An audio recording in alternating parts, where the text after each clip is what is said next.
Hey guys, welcome back to my channel. Today, I just wanted to give some advice to those of you that might be looking for a part-time job, or maybe you're a college student and you're looking to make a little extra money. For context, I was a full-time student studying computer science at UC Irvine, and I was graduating soon. So I needed a way to pay off some of that student loan debt. And my $13 an hour internship was not cutting it for me. So I was like, okay, what can I do? What can I do that will pay me well, is online, would cost little to nothing to get started, and was flexible with my full-time school schedule and my co-op internship? I found the answer to that in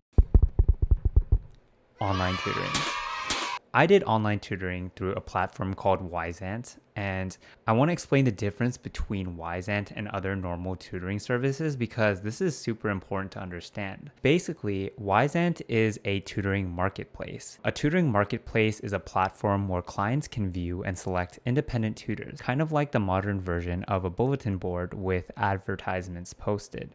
Whereas a tutoring service such as Varsity Tutors is more hands-on. As a tutoring service, they have more direct control over the tutoring offered on its platform. Varsity Tutors also controls the price of tutoring sessions and matches tutors with students. Neither the students nor the tutors have the final say in this matching process. So why did I go with Wyzant? Why did I go with a tutoring marketplace? Well, first, you're basically self-employed with Wyzant. You get to keep 75% of what you make versus 15% with a tutoring service like Varsity Tutors. That is insane. You can make so much money, and it's only a 25% platform fee for Wyzant. You obviously have to pay to use Wyzant services, but that's pretty much it. Everything else is on you. You'll do all of the quote unquote heavy lifting that tutoring services such as Varsity Tutors does, but I'm going to explain to you later why it's really not that much heavy lifting. So number two, there are also more subjects that you can do on Wyzant. There's 3,000 subjects versus 275 subjects on Varsity Tutors. And I believe the reason for this is because of what I said before. Varsity Tutors, they will match the tutors with students. And so if you have too many subjects, there might be an oversaturation in one area and an undersaturation in another.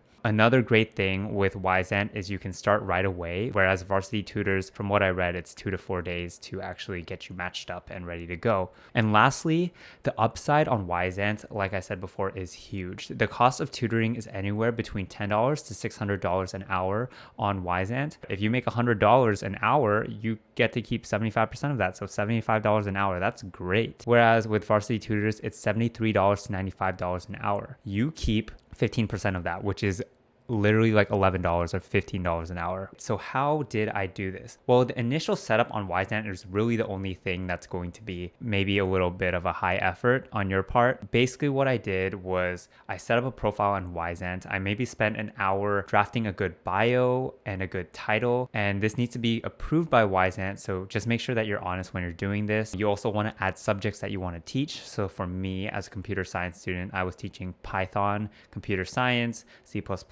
Wyzant also allows you to list your qualifications for each subject, and this will also be shown to the user when they see your profile or when you reach out to them. This also needs to be approved by Wyzant. The third thing is I set up my tutoring schedule. So I just set it so I was free anytime, and then I would deliberate with the customer through messages afterwards to determine the best time. And lastly, I set up my hourly rate. So this is just what's shown on your profile. If they reach out to you first, that's what they're going to see. Just because your hourly rate is, for example, $40 an hour doesn't mean you have to stick to that. You can go lower or higher when you actually teach a student.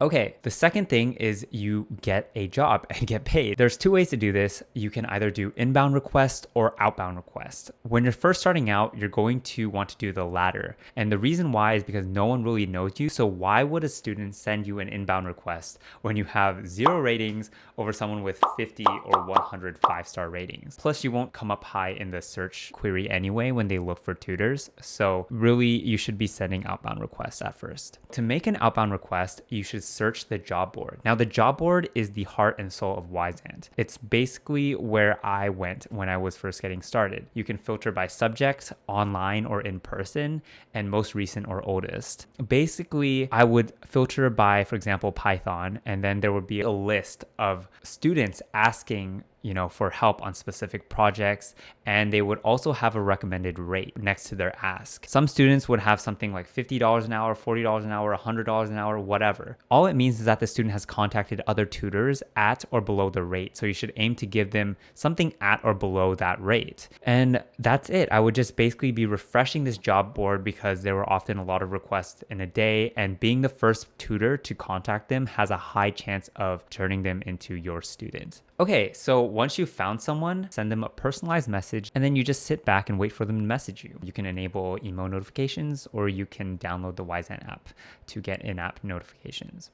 Okay, third, you finally got your first student. Now what? Well, this part is actually super easy, and this is what I love about Wyzant again. First, you want to just discuss low-hanging fruit with the student. You confirm the hourly rate, how you will help them, etc. Then you want to schedule some time to do the lesson. And then third, make sure you have the right tools. A good built-in computer mic would be nice, and good Wi-Fi. And that's pretty much it. And you do your lesson and get paid. Wyzant will pay you semi-monthly direct deposits on the 1st and 15th of the month. Now, the fourth and final thing I want to talk about this whole process, the key to success is to build your reputation on the platform. What I did to do this was I would get repeat students, I would get ratings from those repeat students, and then I would increase my rate. And I would just keep doing that over and over again.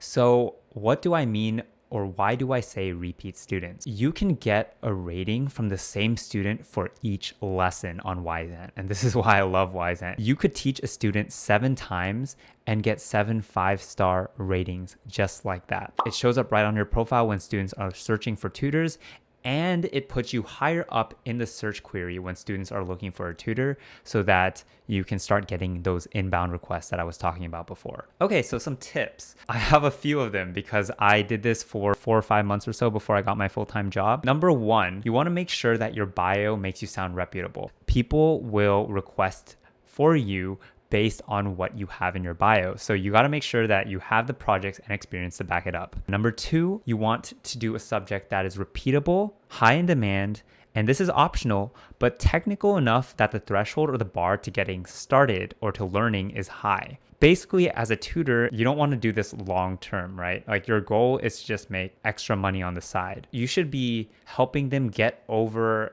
some sort of threshold so that they can learn for themselves, that they can learn how to learn themselves. Computer science is great for this because the ability to think in a logical manner is difficult for a lot of people, and you're helping them get there. Number 3, start low and ask for reviews. So at first you'll feel like you're getting robbed by Wyzant, but remember, you're building your business with your ratings, and really they're only taking 25%. That platform fee is really not that much when you compare it to something like Varsity Tutors, where they're taking literally 85% of what you're making. Number 4, use your own tools. As I mentioned before, Wyzant has a scheduling system. You have to use it in order to get paid, but it's not great, and you should have a separate scheduling system to keep track of your tutoring sessions. I used Google Calendar, and it worked out great for me. Wyzant also has a collaborative coding tool, but last I remember, it wasn't that great. It was a little buggy, and you couldn't really run code together. So I found an IntelliJ plugin called Code With Me, and I basically use that to collaboratively review, edit,